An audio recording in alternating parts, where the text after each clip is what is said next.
And speaking of media lunacy, they refuse to really cover the Antifa extremists still waging war against America and our traditions. This is Portland overnight. These thugs called on their, quote, comrades to protest Thanksgiving, capitalism, and colonialism. The rioters hit the street in the liberal hellhole, spray painting businesses and high schools with profanity and phrases like stop honoring Nazi colonizers, whatever that means. I'm not even sure Nazis were around when we were colonizing America. In fact, I know they were not. Still, they smashed bank windows and grocery storefronts. Journalist Andy Ngo has been reporting on these anarchists for months, and today he insists he is exposing the identity of one of these masked militants accused of pepper spraying people. Here's her, or him, we aren't sure, but here's the message to Andy Ngo.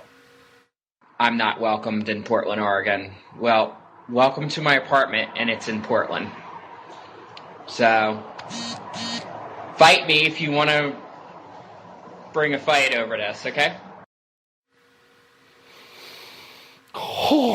She, by the way, is an angry fashion plate, isn't she? But aren't they all?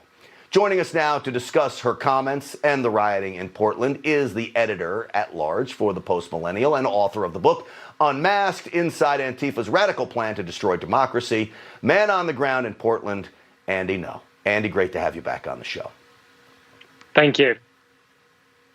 Andy, what is she doing with the knife there? And I guess they want you, don't they? They don't like you filming what they're doing out there. That's Isabel Araujo, formerly known as Philip Haskins DeLucci. This is just one individual that just through my own investigative reporting, I've been able to unmask. They were part of a anti-police protest last week where they ended up macing some people with pepper spray or bear mace outside the Justice Center. And this is a person with a long history of posting violent extremism and at times has called for people to kill me. All right, so Andy, you keep at it. And I mean, not to make light of the situation, are you sure her name is not Edward Scissorhands? But no, I'm just kidding. I'm just kidding. I'm just kidding. Look, I don't want to spend too much time on her because there's a lot of them out there in the streets on Thanksgiving. They're out there doing this stuff again on a day when we're supposed to be grateful for a great country. They literally hate this place. They want to tear it apart, don't they?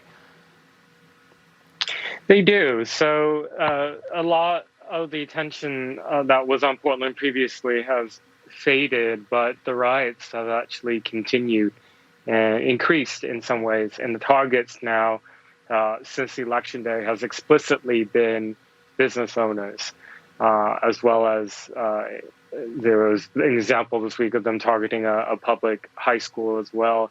So they're doing this new tactic of smash and go, of essentially within less than 10 minutes carrying out mass carnage, window after window, building after building, business after business, and being long gone before police even arrive.